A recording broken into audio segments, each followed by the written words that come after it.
परिचय।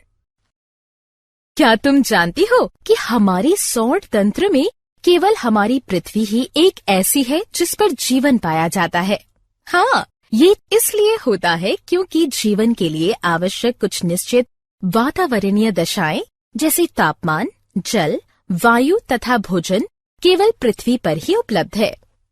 पृथ्वी पर उपस्थित संपदा पृथ्वी पर पाए जाने वाले सभी जीवधारियों की भी मूलभूत आवश्यकताओं की प्राप्ति के लिए जरूरी है। इसके अतिरिक्त सूर्य से मिलने वाली ऊर्जा भी पृथ्वी पर रहने वाले जीवों के लिए आवश्यक है। जीवमंडल पृथ्वी की सतह पर जीवन को सहायता देने वाला तंत्र है, जो कि वायुमंडल में कुछ मील की दूरी से लेकर महासागरों के गहरे समुद्र की तलहटी तक फैला हुआ है। भूमि, जल तथा वायु पृथ्वी पर पाए जाने वाले संपदाएं हैं। प्राकृतिक संसाधन वायुमंडल, जलमंडल और स्थल मंडल के घटक हैं। जीवन मंडल का भौतिक भाग 3 मुख्य समूहों में विभाजित किया गया है: स्थल मंडल, जल मंडल और वायुमंडल। स्थल मंडल में पृथ्वी की सबसे बाहरी परत यानी परपटी या क्रस्ट के ठोस घटक जैसे मृदा, चट्टान और खनिज शामिल होते हैं। केवल पृथ्वी की सबसे बाहरी परत, जिसे मृदा भी कहते हैं, में जीवित जंतु पाए जाते हैं तथा ये जीव मंडल का एक भाग बनाती है। तालाब, नदियां, झील और समुद्र सभी जल मंडल के जलीय घटकों में शामिल हैं। जल पृथ्वी के सतह का लगभग 75% भाग घेरता है। जल भूमिगत भी पाया जाता है। वायुमंडल एक कंबल की तरह जलमंडल और स्थल मंडल के आसपास गैस का आवरण बनाता है। वायुमंडल पृथ्वी की सतह से कुछ किलोमीटर की ऊंचाई तक फैला होता है। ये 4 भागों में विभक्त होता है: क्षोभ मंडल, समताप मंडल, ओजोन मंडल, आयन मंडल। इसलिए हम कहते हैं कि जीवन मंडल मुख्य रूप से 2 घटकों से मिलकर बना होता है: जैविक घटक सभी जीवित वस्तुएं, अजैविक घटक यानी वायु, जल तथा मृदा।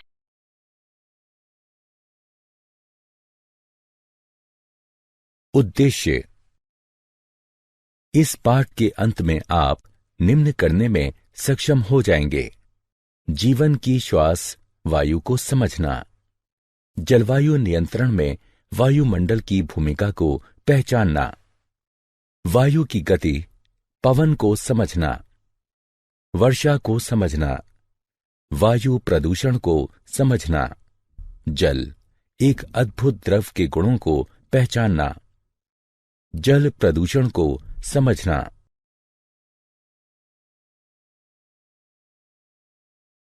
जीवन की श्वास वायु। हम सभी जानते हैं कि वायु नाइट्रोजन, ऑक्सीजन, कार्बन डाइऑक्साइड तथा जल वाष्प का एक मिश्रण है। इस मिश्रण के कारण ही पृथ्वी पर जीवन संभव है। पृथ्वी की सतह पर अधिकांश मात्रा में नाइट्रोजन तथा ऑक्सीजन उपस्थित है।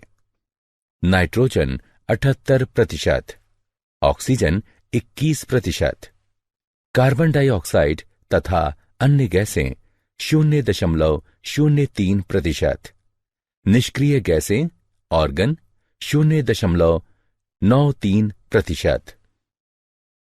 हम ये पहले से ही जानते हैं कि जीवधारी यूकेरियोटिक या प्रोकैरियोटिक कोशिकाओं से मिलकर बने होते हैं। इसलिए कोशिकाओं को ग्लूकोज अणुओं के विखंडन तथा अपने क्रियाकलापों के लिए ऊर्जा प्राप्त करने के लिए ऑक्सीजन की आवश्यकता होती है।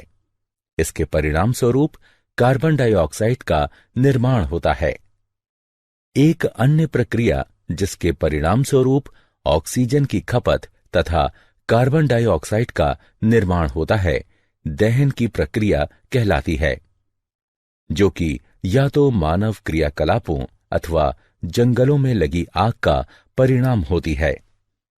हालांकि विभिन्न क्रियाकलापों द्वारा कार्बन डाइऑक्साइड का एक बड़ी मात्रा में निर्माण होता है, किंतु फिर भी वायुमंडल में कार्बन डाइऑक्साइड का प्रतिशत कुल प्रतिशत का एक छोटा सा भाग ही है। कार्बन का यह प्रतिशत सीमित इसलिए है क्योंकि कार्बन डाइऑक्साइड दो विधियों से स्थिर होती है। पहला, हरे पौधे इसे ग्रहण करके सूर्य के प्रकाश तथा क्लोरोफिल की उपस्थिति में ग्लूकोज में बदल देते हैं। दूसरा, बहुत से समुद्री जंतु समुद्री जल में घुले कार्बोनेट से अपने कवच बनाते हैं। जलवायु नियंत्रण में वायुमंडल की भूमिका। जैसे कि हम पहले भी चर्चा कर चुके हैं कि वायुमंडल पृथ्वी को एक कंबल की भांति ढकता है। हम यह भी जानते हैं कि वायु ऊष्मा का एक कुचालक है। वायुमंडल दिन में तापमान को अचानक बढ़ने से रोकता है। वायुमंडल पृथ्वी के औसत तापमान का दिन के समय और यहां तक कि पूरे वर्ष भर लगभग नियत बनाए रखता है और रात के समय ऊष्मा को बाहरी अंतरिक्ष में जाने की दर को कम करता है। पृथ्वी तथा चंद्रमा सूर्य से लगभग समान दूरी पर हैं, किंतु चंद्रमा की सतह जहां वायुमंडल नहीं है, उस पर तापमान -190 डिग्री सेल्सियस से 110 डिग्री सेल्सियस के मध्य रहता है।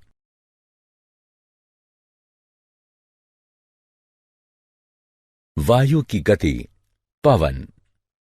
तुम में से कितने लोग समुद्र तट यानी समुद्र के किनारे पर घूमने गए हो?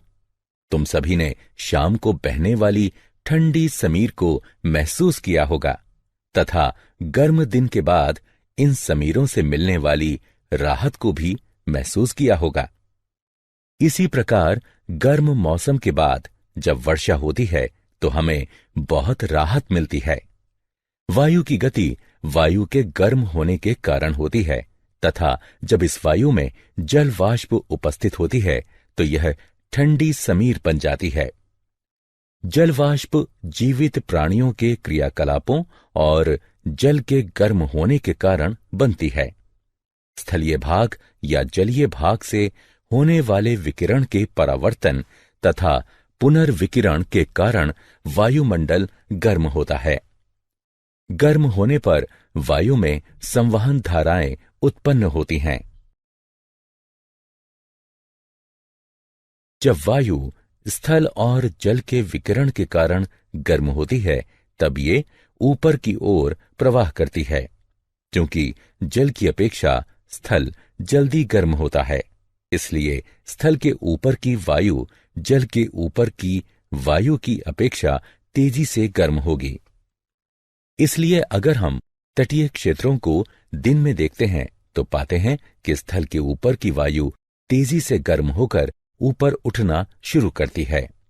जैसे ही यह वायु ऊपर की ओर उठती है, वहां कम दाब का क्षेत्र बन जाता है और समुद्र के ऊपर की वायु कम दाब वाले क्षेत्र की ओर प्रवाहित हो जाती है। एक क्षेत्र से दूसरे क्षेत्र में वायु की गति पवनों का निर्माण करती है। दिन के समय हवा की दिशा समुद्र से स्थल की ओर होगी। रात के समय स्थल और समुद्र दोनों ठंडे होने लगते हैं। क्योंकि स्थल की अपेक्षा जल धीरे धीरे ठंडा होता है, इसलिए जल के ऊपर की वायु स्थल के ऊपर की वायु से गर्म होगी। हवा की सभी गतियां विभिन्न वायुमंडलीय प्रक्रियाओं का परिणाम है, जो पृथ्वी के वायुमंडल के असमान विधियों से गर्म होने के कारण होता है। इन हवाओं को बहुत से अन्य कारक भी प्रभावित करते हैं, जैसे पृथ्वी की घूर्णन गति तथा पवन के मार्ग में आने वाली पर्वत श्रृंखलाएं। वर्षा। जैसा कि हम सब जानते हैं कि गर्म, नम तथा उठने वाली वायु आसमान में बादलों का निर्माण करती है। इस प्रकार हम यह कह सकते हैं कि दिन के समय जलीय भाग के गर्म हो जाने से बादल बनते हैं। जब गर्म वायु ऊपर की ओर उठती है तो ये फैलती है तथा ठंडी हो जाती है। वातावरण में ठंडी वायु जमीन की तरफ सिकुड़ जाती है। ठंडा होने के कारण हवा में उपस्थित जलवाष्प छोटी छोटी जल की बूंदों के रूप में संघनित हो जाती है। वायु में उपस्थित धूल के कण नाभिक के रूप में कार्य करते हैं तथा संघनन की प्रक्रिया प्रारंभ हो जाती है। संघनन की प्रक्रिया लगातार होने के कारण ये छोटी बूंदें बड़ी बूंदों में बदल जाती हैं।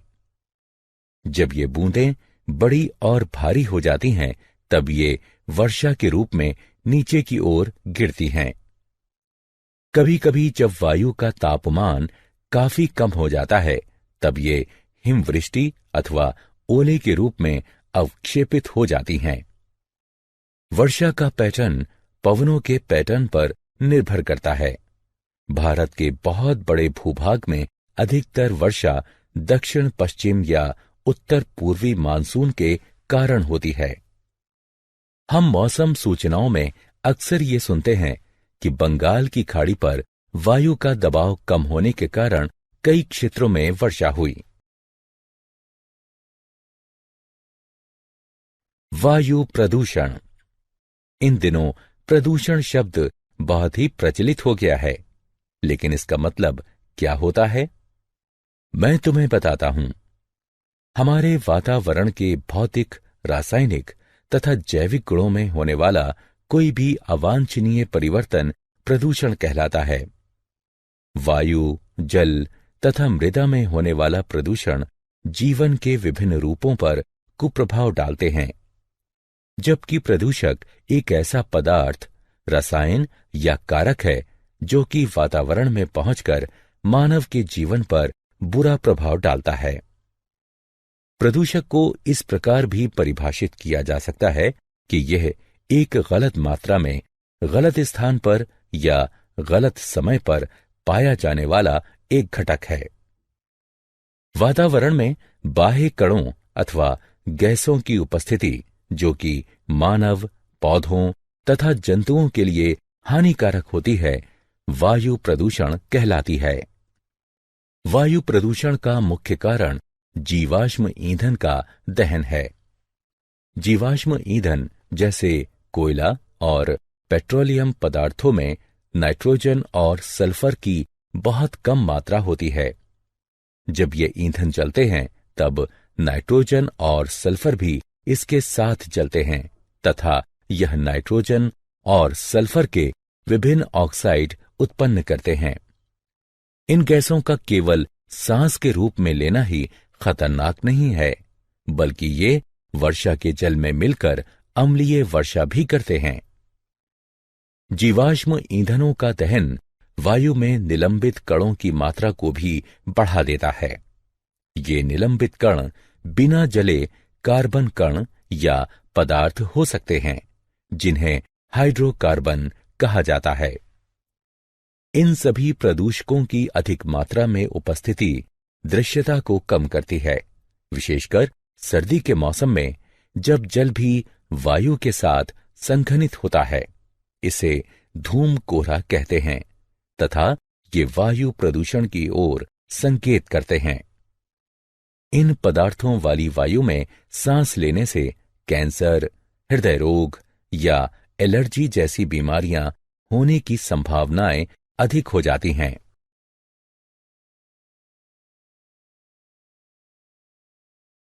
जल एक अद्भुत द्रव। जल पृथ्वी की सतह के सबसे बड़े भाग पर उपस्थित है और यह भूमिगत भी होता है।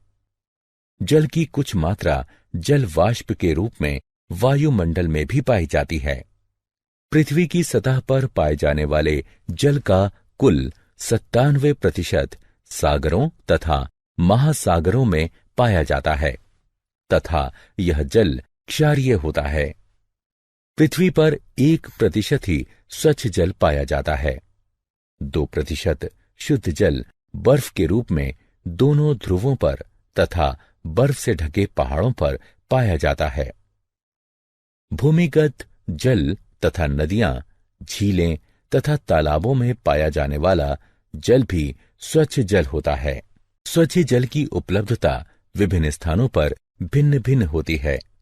गर्मी के मौसम में अधिकतर स्थानों पर जल की कमी हो जाती है।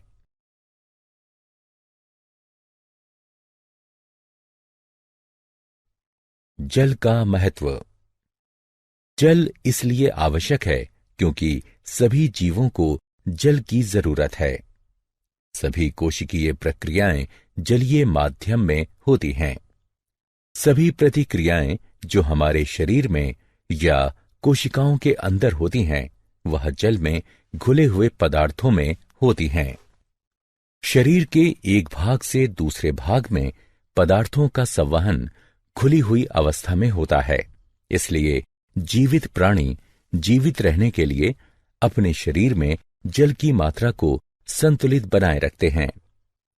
स्थलीय जीवों को जीवित रहने के लिए शुद्ध जल की आवश्यकता होती है, क्योंकि खारे जल में नमक की अधिक मात्रा होने के कारण जीवों का शरीर उसे सहन नहीं कर पाता है।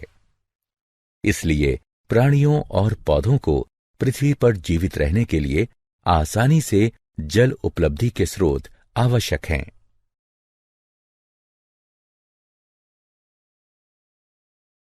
जल प्रदूषण। क्या तुम्हें पता है कि जल प्रदूषण जल में कुछ ऐसे पदार्थों के मिलने के कारण होता है जो कि जल की गुणवत्ता को कम करते हैं, जिससे यह स्वास्थ्य पर भी कुप्रभाव डालता है। जल उन कीटनाशकों और उर्वरकों को भी घोल लेता है जिनका उपयोग हम खेतों में करते हैं। अतः इन पदार्थों का कुछ प्रतिशत भाग जल में चला जाता है। हमारे शहर या नगर के नाले का जल और उद्योगों का कचरा भी नदियों तथा झीलों में संग्रहित हो जाता है। कुछ उद्योगों की बहुत सारी क्रियाओं में शीतलता बनाए रखने के लिए जल का प्रयोग किया जाता है तथा इस प्रकार निष्पादित गर्म जल को जलाशय में वापस लौटा दिया जाता है। जब बांध से जल को छोड़ा जाता है, तब नदियों के जल के तापमान पर भी प्रभाव पड़ता है। गहरे जलाशय के अंदर का जल सूर्य के द्वारा गर्म ऊपर की सतह के जल की तुलना में शीतल होगा। ये सभी जलाशयों में पाए जाने वाले जीवों के प्रकार को विभिन्न प्रकार से प्रभावित कर सकते हैं। ये कुछ जीवों की वृद्धि को प्रोत्साहित करते हैं, तो कुछ को हानि पहुंचा सकते हैं। ये इस प्रणाली में उपस्थित विभिन्न जीवों के संतुलन को बिगाड़ सकते हैं। जल प्रदूषण निम्न प्रभाव उत्पन्न करता है। जलाशयों में अनैच्छिक पदार्थों का मिलना। ये रोग फैलाने वाले जीव जैसे हैजा फैलाने वाले बैक्टीरिया भी हो सकते हैं। इच्छित पदार्थों को जलाशयों से हटाना। किसी भी तरह का परिवर्तन जो इस घुली हुई ऑक्सीजन की मात्रा को कम करता है, उसका जलीय जीवों पर विपरीत प्रभाव पड़ता है। जलाशय से अन्य पोषक की कमी भी हो सकती है। तापमान में परिवर्तन। जलीय जीव जिस जलाशय में रहते हैं, वे वहां के एक विशिष्ट तापमान के अनुकूल होते हैं और उस तापमान में अचानक परिवर्तन उनके लिए खतरनाक होगा या प्रजनन की प्रक्रिया को प्रभावित करेगा। विभिन्न प्रकार के जंतुओं के अंडे और लार्वा तापमान परिवर्तन के प्रति संवेदनशील होते हैं।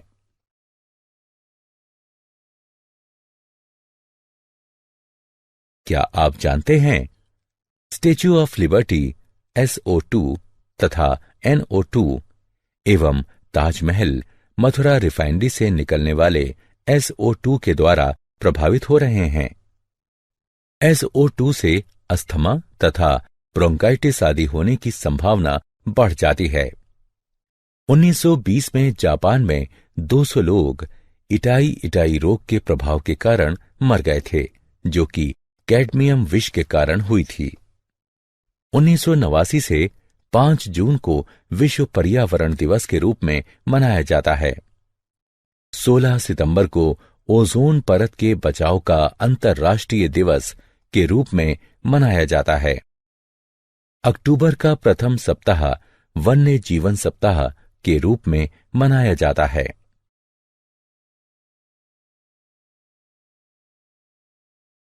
सारांश। आइए हमने जो कुछ सीखा है उसे संक्षेप में दोहराएं। पृथ्वी पर जीवन मृदा, वायु, जल तथा सूर्य से प्राप्त ऊर्जा जैसी संपदाओं पर निर्भर करता है। स्थल और जलाशयों के ऊपर विषम रूप से वायु के गर्म होने के कारण पवनें उत्पन्न होती हैं। जलाशयों से होने वाले जल का वाष्पीकरण तथा संघनन हमें वर्षा प्रदान करता है। किसी क्षेत्र में पहले से विद्यमान वायु के रूप पर होने वाली वर्षा का पैटर्न निर्भर करता है।